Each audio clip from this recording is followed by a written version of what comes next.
खूब कहा है, मिल ही जाएंगी भटकते भटकते, मिल ही जाएंगी भटकते भटकते, गुमराह तो वो है जो घर से निकले ही नहीं।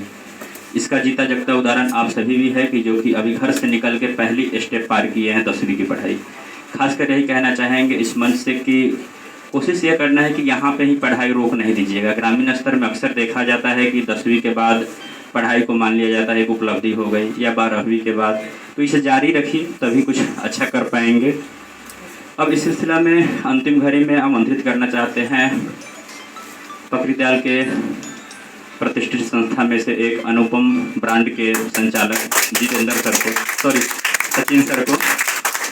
सब कोई भाई ही है तो नाम संस्था उस पर मिक्स हो जाता है। बहुत बहुत धन्यवाद सर। चलिए, सबसे पहले आरपीएस कोचिंग सेंटर के संचालक रोशन सर को बहुत बहुत धन्यवाद, बधाई कि आपने हमें यहाँ आमंत्रित किया।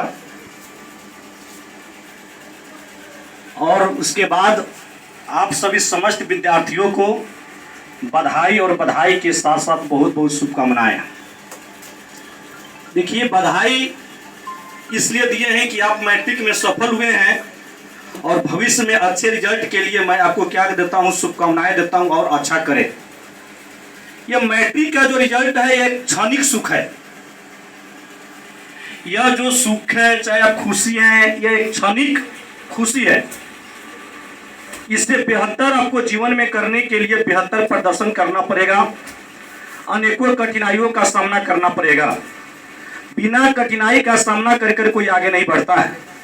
मैं जानता हूं आप जितने भी विद्यार्थीगण हैं या सभी कोई अपने अपने रिजल्ट से संतुष्ट नहीं है, में कोई संतुष्ट नहीं है। यही तो ऊपर वालों ने हम लोग के बीच छोड़ गया है कि हम लोग की इच्छा शक्ति को कभी पूर्ण नहीं करने के लिए अपने आप में एक वरदान दे चुके हैं। कभी सोचिएगा आप, बहुत विद्यार्थी को इसमें 400 प्लस भी आए होंगे। जैसे सर लोग बात किए कि इसमें हमारे अनेकों विद्यार्थी को 400 प्लस है। 400 प्लस भी आया होगा, वह भी अपने आप में संतुष्ट नहीं होंगे, कहते होंगे क्या करे, बड़ा लिखले रही है फलनावा के तलई हमें 450 नंबर तलई है, 410 है, 50 नंबर हमारा और रहती है तो अच्छा रहती है। क्या कीजिएगा भाई, इच्छा शक्ति कभी कमजोर नहीं होती, होनी भी चाहिए, कंपटीशन होनी भी चाहिए। बिना कंपटीशन का कोई आगे बढ़ेगा भी नहीं, अच्छी बात है। लेकिन मैं आपको ये बात बता दूं, आपको जो भी रिजल्ट मिला है उसमें भी खुश होइए, क्योंकि ये श्री कृष्ण जी ने कहे हैं जो होता है वह अच्छा होता है, जो हो रहा है वह अच्छा हो रहा है, जो होगा वह भी अच्छा होगा। इसलिए हमें क्या करना चाहिए, पछताप नहीं करना चाहिए, कभी पछताना नहीं चाहिए।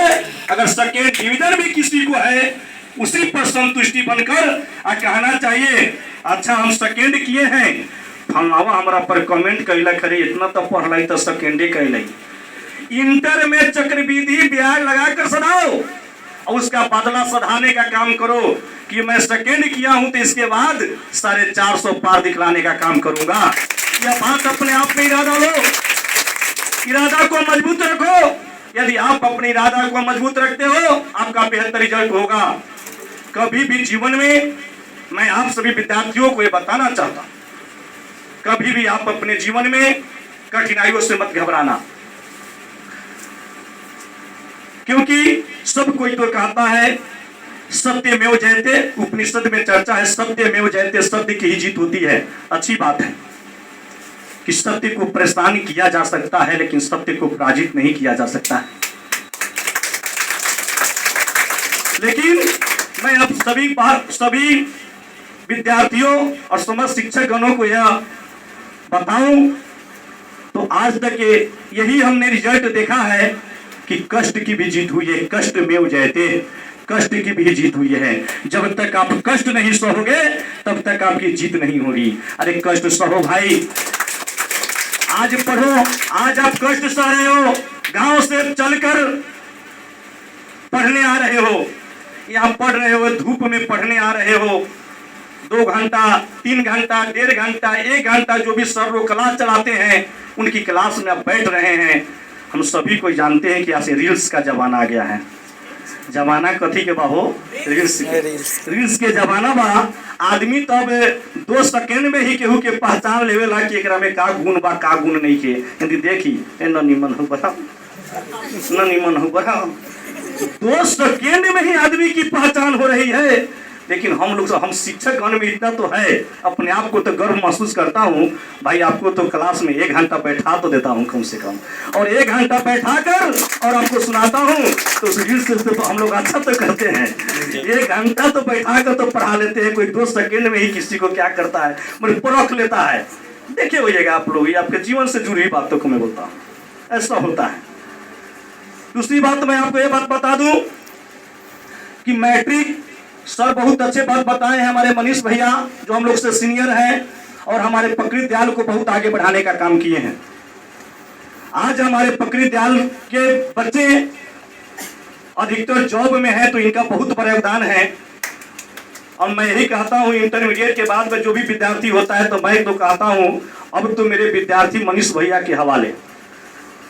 अब मनीष भैया के हवाले इसलिए कर देते हैं कि वे ही देखें। इधर राम मोहन सर कंपटीशन के क्लास चलाते हैं, वेद प्रकाश सर चलाते हैं।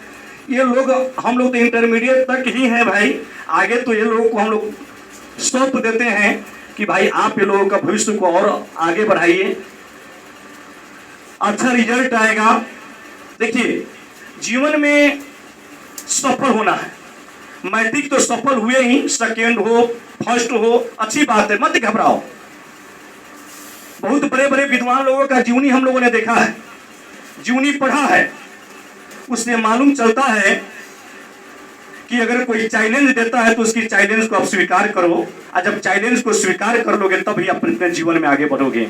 जब तक आपको दुख और तकलीफ मन में नहीं होगा तब तक आप आगे कहां बढ़ोगे। अगर कोई अपने आकर आपको कहता है कि तोरा से ना होई नू, अगर तोरा केहू कह देवे तोरा से होता हूँ, तू पढ़ाई तारे रोज वास्ता लेके जाई तारे वही तरह तोरा से थोड़े होता हूँ, तो हंसते हंसते उसकी बातों को क्या कीजिए, टाल दीजिए, जवाब मत दीजिए। जवाब आप कब दीजिए? आप अपनी सफलता से दीजिए, सफल होकर देखिए। जब आप सफल हो जाइएगा तो उसको अपने आप तमाचा लगेगा। ऐसे काम करो। अरे मूर्ख होता है जो उलट कर जवाब दे देता है, समझे। आप अपने सफलता से जवाब देने का काम करना मेरे प्रिय विद्यार्थियों। आप सभी को मैं बात बता दूं कि आपके आस पड़ोस लड़कियां हैं, लड़कियां जब गांव से निकलती होगी पढ़ने, लड़कियां के माता पिता को जितना दुख ना हो ना तकलीफ ना हो ना कि हमारा बेटी भेल बा, उतना पड़ोस वाला के ओकरा बेटी ला दुखो खले। इस समाज के नियम बा। वो कहे रे फलनावा अपना बेटी के अभी ले पढ़ाते है, भेजे ही पकड़ी दियाल पढ़ेला, तो मोतिहारी पढ़ेला भेजे ही, तो दिल्ली पढ़ेला भेजे ही। ऐसा करता है। आपके माता पिता को आपके ऊपर कोई भी शक नहीं है, कोई भी संदेह नहीं है, लेकिन आस पड़ोस वाला को कितना संदेह है। आप एक अच्छे मान सम्मान अपने माता पिता को दीजिए, गुरु को दीजिए। और समाज अगर मेरा